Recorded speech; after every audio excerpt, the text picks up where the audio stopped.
Hey guys, so the video today I'm making is about the shift that's happening in the world, the shift that's happening within us in the universe. I'm going to explain what it is, the benefits, the downfalls, and everything in between. So what's happening now is there is a huge shift in consciousness where we are all kind of required to face our traumas, our triggers at a higher pace. So basically, let's say you're feeling sad or just a little sad, it would be amplified. If you're feeling excited, it's amplified. If you're feeling angry, it's super amplified. So everything that we're feeling is right there at the surface. So all our unconscious mind, our unconscious triggers and traumas of the past, everything is just coming up straight to the surface. There is a universal reason for this is beyond what a lot of us can understand. So basically, it's just something that's happening within the whole universe and multiverse that's just shifting us. The other reason why this is happening is because, think about it this way, the whole world went on lockdown for a solid year and even a little over a year. And we all got used to living in our little lives, our little caves, being okay with ourselves. Some of us went through depressions, anxieties. Some of us felt better going through this. But regardless of what you went through emotionally through this pandemic, what happens is now we're coming out of a hibernation state, and all of us are now getting stuck together. And now we're so used to owning our own energy and having our own little lives with our families. Now we have to face the world, face others. And a lot of us have kind of forgotten that other people have their own energies, have their own truths, have their own lives, their own everything, like their own triggers, their own traumas. And what's happening now is that we're now coming face to face with each other. And everything in our lives, our projections, our life circumstances, everything that we've lived in the past, what we're living in the present moment, everything is just heightened. So here we are coming face to face with people. And we're basically, like Michael Jackson said, we're now faced with the man in the mirror, our reflection. Everything that we feel is now reflected onto our lives, much stronger and much faster right now. So there are wonderful ways to heal this, although not easy. There are wonderful ways to heal it. So a lot of people ask, where do I start? Where do I start this healing? I don't know. The number one thing you do is when you're triggered, if you feel triggered, wherever you are, write it down. Either write it down in your phone, write it down on a piece of paper. What triggered you? What is the trigger and what is the emotion that is connected to the trigger? And then what happens is that every emotion is created by a thought. So what was the thought that came into your mind? So you write down the thought, the emotion, and the trigger. You either write it in your phone, write it wherever you can. Make sure to write this down, because as soon as you write it down, it's no longer in your mind. It's now set down on paper or in your phone, and now you can access it at a time when you're alone and you're centered, and you can focus on that, because that is what's needed to heal. Now, if you're somebody that is unaware of your triggers, you can try meditation, either deep meditation, closing your eyes, bringing your awareness to your thoughts and your emotions, the same thing, and your memories, because every memory holds an emotion. So if you have these random memories of the past and things that keep coming up, write them down. Write down your memories and your emotions. Another way of doing it, if you want to go deeper and dig deeper, what you would do is ask yourself right now, if everything were to be taken away from you, everything materialistic, I mean, your house, your car, your phone, your money, your assets, everything was taken away, what would you be left with? Are you left with yourself? Are you okay with yourself? Are you left with nobody? Have you just secluded yourself from everybody and just been alone? Are you missing other people? Are you missing the connections that you had? Are you missing the compassion that you had? Are you missing family? Whatever it is, those are things that you would be working on. So if you feel alone, that you work on maybe connections with others. If you feel that you don't have anything left and everything that physically that you own is all you have, then perhaps you can start working on gratitude and learning how to be alone with yourself.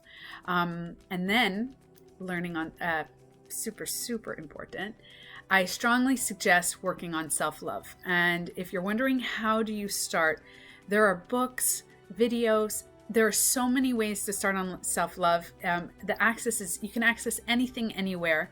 Self-love is so important because how we treat others is not how others are going to treat us.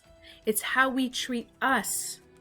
That's how others are going to treat us. So if you treat yourself really crappy, and somebody else comes and treats you crappy, you're going to be like, yeah, I'm used to that. I treat myself pretty shitty already. So if you learn to treat yourself with love and compassion and time and energy and all the good stuff, and you give it to you, if somebody else comes and treats you crappy, you're not going to allow it because you don't treat yourself that way. So you're going to say, hey, wait a minute. And then you're going to learn to set healthy boundaries, which is a huge part of the shift. The shift right now, the main things that are happening is boundaries. People are talking about manifesting abundance, not just abundance in money and in material objects, abundance in friendships and in love and in animals and compassion, abundance in... We are really strongly working on abundance in nature, of knowing that we have enough water, enough oxygen from the trees and all that. So all sorts of different kinds of abundance, triggers, traumas, past relationships, forgiveness, all these things are coming at us. Like before, we used to just be living our lives and just kind of coasting through, and a couple of traumas would come here and there and it was okay. We learned to either suppress it, sweep it under the rug. But what's happened now is the rug is overfull. With the pandemic, our rug just filled up and we can't just take it outside and shake out the rug. We now have to deal with everything that's been suppressed under that rug. I want to tell you guys, there is a wonderful, beautiful side to this, is that once you've dealt with the healing internally, it is possible to completely heal your past in your life. Now, when I talk about healing, I'm not talking about just healing your life and therefore you kind of float on water. I'm talking about you can heal your past traumas so they no longer affect your life right now. Now, by healing your past traumas, there's so much that you can do. As I mentioned before, all that self-love and all that, and it's a possibility to heal the past. You can do that. But to be completely healed is not a possible scenario because you are living a human experience. We are light within ourselves. We are a beautiful, our soul is just a beautiful light. It's the soul, it's the spirit, it's the observer. It's a beautiful light. But the human experience here on earth is when we came to earth, we knew that there was the moon and there was the sun. The moon is when we rest, when we heal, when our body regenerates, and the sun is when we get energy, we're excited, we get vitamins, we get the same thing, and our body regenerates as well. So both are needed. That is the human experience, just like internally. Both the darkness and your light is needed. So in your mind, you'll have some dark thoughts and you'll have some light thoughts. But remember, your soul is just purity, is just there to observe the dark and the light. So there is a middle ground that you can find. So regardless of, let's say you healed all your past and you're good and you wake up and you're feeling peaceful, which is very possible for everyone. If I can do it, anybody can do it. And I've witnessed right now so many people that have worked on healing their past and they've succeeded. But it doesn't mean that in the present moment, they're still not getting triggered or upset or bothered. If you lose someone in your life and you have a bond and an attachment to someone that you love dearly and you lose someone, or there's illnesses that happen in the world, or anything that could be a little traumatic, you can't just be healed and perfect and not be affected. Things will always affect us. But once the healing happens of the past, you'll be so equipped with these great tools that you have gathered for yourself throughout your life and throughout the months and years, that you'll be fully equipped to deal right now with the traumas and the things that happen to you right now. So they won't create a reaction in you so grandiose, as big as the other ones, of like that it completely crushes your whole life. You'll now kind of wake up and understand that the process of life is just is. Everything just is.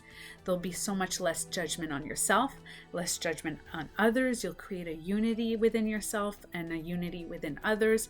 And it's very, very possible. But I'm telling you guys, I know it's not an easy journey. I know what the shift is doing to everybody right now. And no human is excluded from this shift. Let me tell you, I'm repeating this again.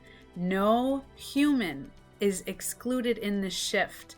So if you are a light worker, you are definitely also part of the human race, and you are also included in this whole shift of healing. So remember this, light workers, the brighter the sun, the darker the shadow.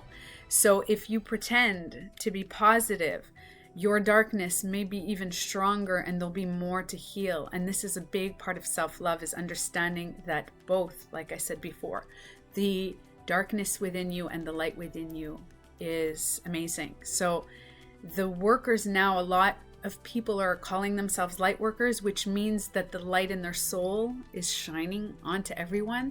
But it's to understand that love is light. But darkness, there can also be love on darkness. So this is very important to understand. And I want to say thank you to everybody out there that is working hard on themselves. And we feel like giving up sometimes, and it's just exhausting because things keep coming up and there's always issues that keep happening. Now more than ever, everything is just amplified. But there's many of us here to help guide you, and I'm sure that you yourself are a wonderful guide to others, and you'll see, because sometimes we feel like we need to change other people in order for us to feel better. We need for the external world to be different in order for us to feel better. But if you can master feeling good regardless of what's going on outside, because suffering is not necessarily what's happening to you. Suffering happens in the mind. So if you can feel good about it and learn to kind of shift to become who you really are, and to remember who that childlike self was, that innocence, and just become that person. So not change, just remember who you really were and become that person. You will be that light that shines onto others, and everybody. That's how you change the world. It's not necessarily by changing. It's remembering who you are, being vulnerable, being authentic, because guess what, guys? Authenticity is definitely the new enlightenment. So I hope this helped anybody going through. Please, please don't give up. Patience. It's hard to say, but if you can master patience through this shift, patient with yourself, because compassion is the highest form of love. So don't forget to like and subscribe for more videos like this, and for a lot more guided meditations that I'll be offering in the next few weeks. So thank you guys. I love you. We got this.